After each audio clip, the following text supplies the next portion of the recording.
Hello बच्चों, मैं doctor Sharda कुमारी, महारानी महेश्वरी संस्कृत विद्यापीठ लोहना मधुबनी से। बच्चों, आज जो हम टॉपिक उठाने जा रहे हैं वो कक्षा शास्त्री प्रथम खंड के लिए आवश्यक है। बच्चों, हमने शास्त्री प्रथम खंड हेतु जो है सो मौर्य साम्राज्य के बारे में डिस्कशन हम लोग कर रहे थे, जिसमें हमने चंद्रगुप्त मौर्य के बारे में जाना, जो मौर्य वंश का संस्थापक था। उसके बाद बिंदुसार और इसकी तीसरी पीढ़ी यानी चंद्रगुप्त मौर्य का पोता जो अशोक के नाम से जाना जाता है, उसके बारे में हम चर्चा करेंगे। अशोक के बारे में जो है जानकारी मौर्यकालीन साहित्य से या फिर अशोक के अभिलेखों से भी प्राप्त होता है। और बिंदुसार की मृत्यु के उपरांत जो है अशोक विशाल मौर्य साम्राज्य की गद्दी पर वो बैठता है। प्रारंभिक कुछ सालों का जो उसका इतिहास रहा है वो युद्ध का इतिहास रहा, लेकिन बाद में उसने बौद्ध धर्म को अपना लिया और धम्म की शरण में चला गया। वो भारतीय इतिहास में अपने युद्धों से कहीं ज़्यादा धम्म को लेकर के जो है वो प्रसिद्ध है, और उसके बहुत सारे अभिलेख, शिलालेख, या फिर उसने जो धर्म महामात्यों की नियुक्ति की, या फिर भारत के अलावे भी अन्य देशों में भी उसने अपने दूत भेजे बौद्ध धर्म के प्रचार प्रसार के लिए। तो इन सबों के बारे में हम इसमें जानेंगे। अशोक के जीवन की जो प्रारंभिक जानकारी है हमें बौद्ध साक्ष्यों जैसे दिव्यावदान तथा सिंहली ग्रंथों से मिलती है। दिव्यावदान में अशोक की माता का नाम सुभद्रांगी मिलता है, और सिंहली परंपराओं के अनुसार अशोक के पुत्र महेंद्र एवं पुत्री संघमित्रा जो थी वो विदिशा के सृष्टि की पुत्री देवी से उत्पन्न हुए थे। ये महेंद्र और संघमित्रा, इसको इन्होंने जो है वो धर्म प्रचार के लिए भेजा था श्रीलंका। सिंहली ग्रंथ अर्थात जो श्रीलंका में लिखित ग्रंथ है उस सिंहली ग्रंथ के नाम से जाना जाता है।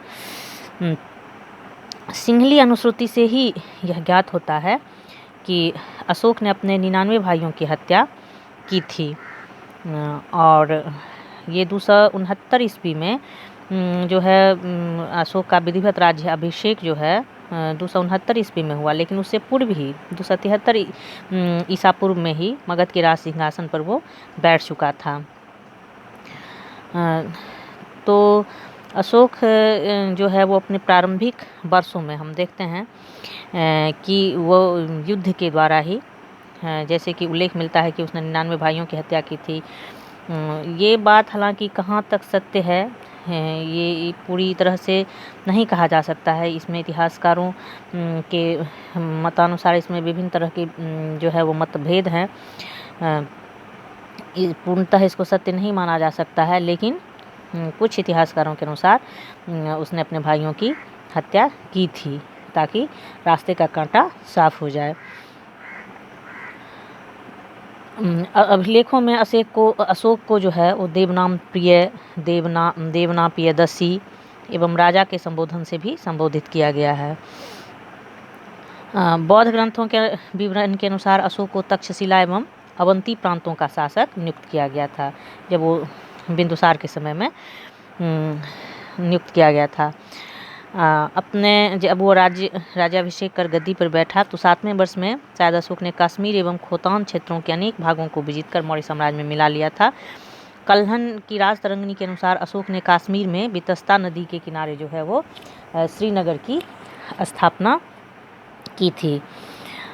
अशोक ने अपने अभिषेक के 8वें वर्ष लगभग 261 ईसा पूर्व में कलिंग पर आक्रमण किया। हाथी गुम्फा अभिलेख जो है उससे पता चलता है कि संभवतः कलिंग पर नंदराज नाम का कोई राजा शासन करता था, और उस समय कलिंग की राजधानी जो है वो तोशाली थी। कलिंग युद्ध में कहा जाता है कि बहुत सारे सैनिक जो है मारे गए अशोक के तरफ से भी, और कलिंग के तो मारे ही गए थे। उस समय वो सैनिकों के शवों को देख करके, मृतकों की इतनी भारी संख्या को देख करके अशोक का मन जो है वो पसीज जाता है, और वो शस्त्र त्याग देता है और धम्म को अपना लेता है। और उसके बाद उसका शेष जीवन जो है, यानी कलिंग युद्ध के बाद अशोक ने भेरी घोष को त्याग दिया और धम्म घोष को अपना लिया। ऐसा हमें उसके विभिन्न अभिलेखों से जानकारी मिलती है। तिब्बती जनश्रुति के आधार पर अशोक के बारे में कहा जाता है कि उसने नेपाल में ललितपत्तन नामक एक नगर बसाया था।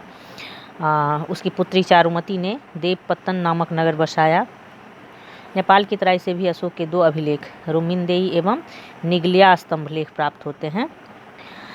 रुमिनदेई अभिलेख से मौर्य काल की स्पष्ट कर नीति की जानकारी मिलती है। रुमिनदेई अभिलेख से विदित होता है कि लुम्बिनी यात्रा के अवसर पर उसने वहाँ पर भूमि की दर जो है 1/6 से घटाकर 1/8 कर दिया था। हालांकि प्रारंभ में जो है ऐसा प्रतीत होता है, साहित्यिक स्रोतों और अन्य जानकारियों ग्रंथों से ये जानकारी मिलती है कि अशोक जो है वो पहले ब्राह्मण धर्म में विश्वास करता था। राजतरंगिणी के अनुसार अशोक भगवान शिव की पूजा किया करता था, लेकिन दीपवंश एवं महावंश के अनुसार अशोक ने अपने राज्याभिषेक के 4थे वर्ष में निग्रोध के प्रवचन से प्रभावित होकर बौद्ध धर्म को ग्रहण कर लिया। हुएनसांग कहता है कि अशोक को उपगुप्त नाम के अर्हत ने बौद्ध धर्म में दीक्षित किया। महावंश लिखता है कि बाद में अशोक आजीवक संप्रदाय के मोगली पुत्र तिस्य के संपर्क में भी आया था और बराबर पहाड़ियों में अशोक ने आजीवकों को रहने हेतु 4 गुफाओं का निर्माण करवाया था, गुहाओं का, जिनका नाम कर्ण, चौपार, सुदामा व विश्व झोपड़ी था। तो अशोक जो है उसका हम देखते हैं कि ब्राह्मण प्रारंभ में वो ब्राह्मण धर्मानुलंबी था। उसका वो यानी ब्राह्मण धर्म का पालन करता था, लेकिन बाद के वर्षों में जो है वो उसने बौद्ध धर्म को अपना लिया, बौद्ध धर्म का अवलंबन करना प्रारंभ किया। अशोक के जो अभिलेख हैं, शिलालेख हैं, वो बहुत सारे जगहों पे जो है वो मिलते हैं अलग अलग स्थानों से, और उनमें अलग अलग बातों का उल्लेख है। 10वें वर्ष में जैसे है मिलता है कि अशोक अपने राज्याभिषेक के 10वें वर्ष में जो है वो धम्म यात्रा के अंतर्गत बोध गया पहुंचा था। इसका विवरण भब्रू लघु शिला लेख से मिलता है। अशोक की यह प्रथम यात्रा थी। इस क्रम के अंतर्गत अशोक राज्याभिषेक के 20वें वर्ष में लुम्बिनी, कपिलवस्तु जो महात्मा बुद्ध का जन्मस्थली रहा है, वहाँ पर वो पहुँचा और महात्मा बुद्ध के जन्म स्थान होने के कारण उसने इस स्थान को धार्मिक करों से मुक्त कर भूमि कर के रूप में उपज का 8वां भाग लेना निश्चित किया था। दिव्यावदान के अनुसार इस यात्रा में अशोक के साथ अर्हत उपगुप्त भी था। यात्रा के अंतिम चरण में अशोक जो है वो कुशीनगर पहुंचा, जहां बुद्ध को महापरिनिर्वाण प्राप्त हुआ था। डॉक्टर स्मिथ लिखते हैं कि अशोक की यात्रा का क्रम इस प्रकार था: लुम्बिनी, फिर कपिलवस्तु, सारनाथ, श्रावस्ती, बोधगया एवं कुशीनगर।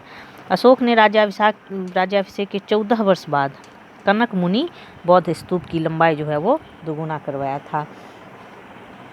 तो अशोक के और भी बहुत सारे शिलालेख हैं और बौद्ध धर्म और अपने धम्म को के प्रचार प्रसार के लिए उसने बहुत सारे कदम उठाए, जिसके बारे में हम अगले क्लास में जो है इसका डिटेल जानेंगे। आज के लिए इतना ही, धन्यवाद।